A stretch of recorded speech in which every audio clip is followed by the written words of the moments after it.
Outer London tends to be poorly served for orbital trips. There are very few orbital railways out past Zone 3, so buses are often the only way to get from suburb to suburb, and because of that, there are many more car trips made in Outer London compared to Inner and Central London. To fix this issue, with the help of some funding from the ULEZ, the first bits of the Superloop were opened in 2023, with more routes being introduced over the last 2 years. But can some buses with special branding really fix getting around Outer London? And are they really able to get people out of their cars for cheap?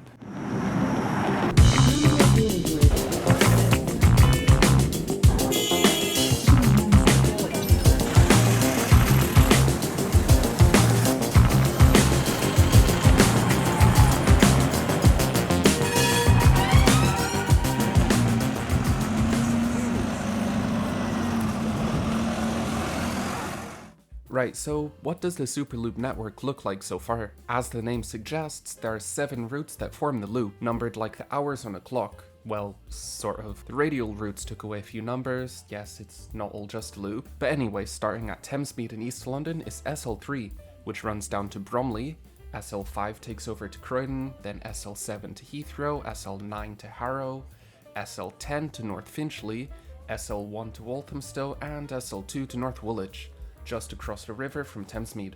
In addition to the loop, we also have the SL8 from White City to Uxbridge, and the SL6 from Croydon to Waterloo and a little bit further into the city, and the SL4, which was recently introduced to cross the Silvertown Tunnel, and of course the Baker Loop, which I made a video about a few weeks back. You should totally go watch that next. That's the Superloop network as of now, but what does the Superloop service look like? What makes it different from just any other bus? TfL has branded them as express, and they skip stops that are served by other buses along the same route in an attempt to make them faster, but that's really about it as far as the differences in service go. The buses and bus stops have been heavily branded, with half-white buses carrying a giant Superloop roundel and a band of colours of all the Superloop lines. I think? I don't know, all I see is that one ice cream. They've also got a giant route map on the sides. At bus stops, there are Superloop roundels on the tops of the shelters, and the bus routes are on a red background, except the BL1, which needs to be special and have a brown background. Despite only some minimal changes on the existing express routes and the new ones not being anything unheard of, the Superloop has been quite successful. Between 2023 and 2024, across the bus network, TfL saw a ridership increase of around 2%, whereas Superloop routes are mostly above that, and the SL7 was way up at 91%, probably due to its frequency being doubled. Who'd have thought that doubling the frequency makes a bus easier to use for most people, whereas the routes that saw fewer improvements over the legacy express routes were lower, with the SL9 only seeing a 2% increase in line with the rest of the bus network. Demand across the bus corridors has been increasing too around Superloop routes. By considering the slower buses' ridership, we can see if people are just switching buses or if new trips are being made, and we are seeing more trips being made around where Superloop buses were introduced. The improvements for existing bus users are great. There are now some brand new routes and also more buses running, increasing capacity. Additionally, with the same fare as any other bus, you can cover some serious distance, including into Heathrow Airport, which can be quite expensive on the train. Even for the routes that didn't see any change in service, the new branding makes them a lot easier to understand compared to the confusing mix of X and limited stop buses. The thing is though, these are all likely existing bus users, either switching routes or just taking the bus more often than before.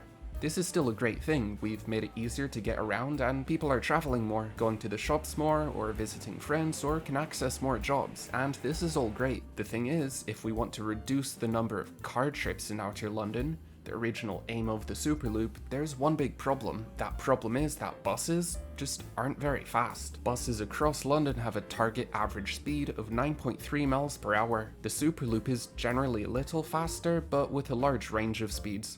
The SL3 has a target average speed of 14 miles per hour, but the SL6 has a target average speed of 8 miles per hour. If we want to convince people to not drive, things need to be sped up, as average driving speeds in London are around 12 miles per hour. Anyway, the reason that the Superloop isn't that much faster than existing buses most of the time is that the limiting factor on bus speed often isn't the time spent at bus stops, but just straight up traffic. And in most places, fixing this isn't all that hard. We just need some fresh paint. Yep, it's bus lanes. Bus lanes are really powerful. By giving buses their own lane, their journey times become much more consistent, as they aren't affected by traffic to the same extent. And importantly, buses become faster than driving, which would encourage more people to take the buses, reducing traffic and speeding up buses and so on. The best part is that this applies to all buses, not just the Superloop. The issue though is that a lot of the Superloop doesn't have bus lanes, despite having plenty of space, like here, here, here, also here, and here.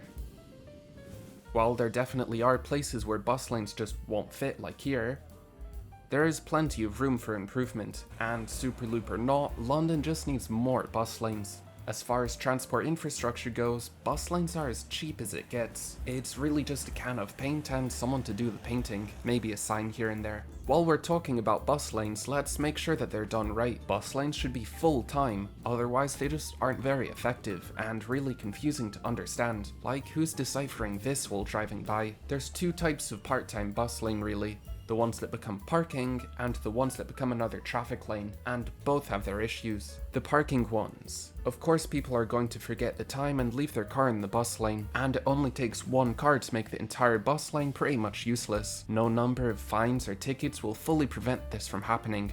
We aren't the MTA. Now, the loading spaces for overnight deliveries are okay, but not during the day. Again, they defeat the purpose of the bus lane. Some bus lanes become a normal traffic lane at off-peak times, but they don't really improve traffic much as, well, it's off-peak. And where it is busy, by adding another lane, you allow people to switch lanes, and this causes its own congestion issues. Yeah, timed bus lanes don't really do that much to improve traffic, and at times often make it worse confusingly. Even the parking ones make it worse, as the bus has to move into and out of the general traffic lane every time it stops. So yeah, we need more all-time bus lanes if we want to be serious about these express routes, and also give some love to the existing local routes. It's really not that expensive, it just needs to get done. Anyway, right, that's bus lanes out of the way, let's talk about the actual buses now. On most of the Superloop routes, the buses aren't anything special, they're the same sort of buses you'd find on just any other bus route. Well, except the SL7, which has luggage racks for Heathrow Airport and sometimes a missing door. The thing I want to talk about though is the doors. The way that people get on and off a Superloop bus is slightly different to most buses, so the standard two-door setup isn't ideal. It works perfectly fine when you've got 4 or 5 people getting on and off at every stop, but the Superloop routes stop much less frequently. So when they do stop, it's usually at a larger interchange or transport hub, where there'd be many more people trying to get on and off.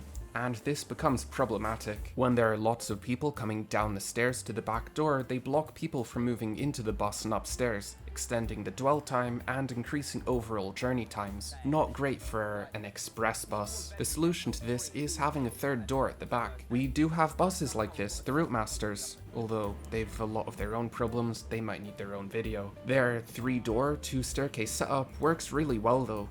By splitting the disembarking passengers across 2 doors and staircases, people are done getting off sooner and people can start going upstairs sooner. People can even be coming downstairs and upstairs at the same time, keeping stops nice and quick and, of course, improving journey times. Anyway, another issue with the Superloop is that they have a hard time passing slower buses, especially on narrow roads. The SL8 I rode was stuck behind the local 207 for a good 20 minutes. There was too much oncoming traffic for it to overtake and it actually ended up waiting behind it every time it stopped. There isn't too much that can be done about that, and buses, even with full priority and their own lanes, can only get so fast. They're still on the street and fundamentally limited by that. I mean, at least in the city. This is not London. This turn is fun. This turn is fun.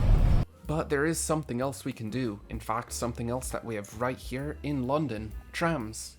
South London has had a tram line from Wimbledon all the way through Croydon to Beckenham and Addington since 2000. This line is excellent, and trams are awesome in general. They combine the on-street convenience of a bus with the speed and efficiency of a train, all while being cheaper to operate and having a lot more capacity. You can get on a tram right on the street just like any bus, but once it gets off the road, these things can really get moving. No tones? To be fair, a decent chunk of it was built on an abandoned railway line, but some of the wider roads in outer London could easily fit a tramway down the middle, and even the tram around Croydon gets away with using some narrow streets here and there, so there's no real reason that this couldn't be done.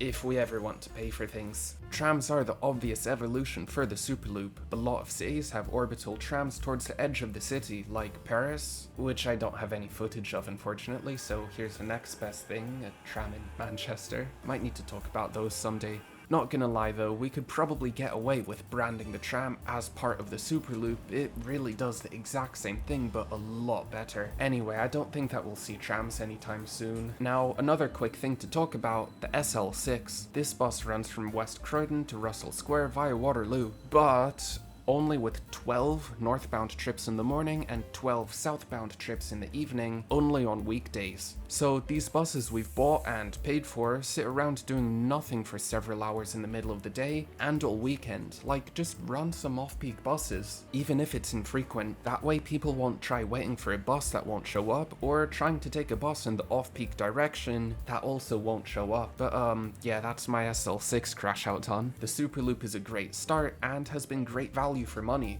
but it does have some very obvious and easy improvements if we want it to achieve its original goal of reducing car trips in outer London. But importantly, it shouldn't be a distraction from actual orbital rail schemes in outer London, like the West London Orbital, and potentially building trams in the future. We've got a Discord server if you're interested, links in the description for that. That's sort of all I've got to say about the Superloop for now. I hope you've enjoyed the video, and yeah, I'll see you next time.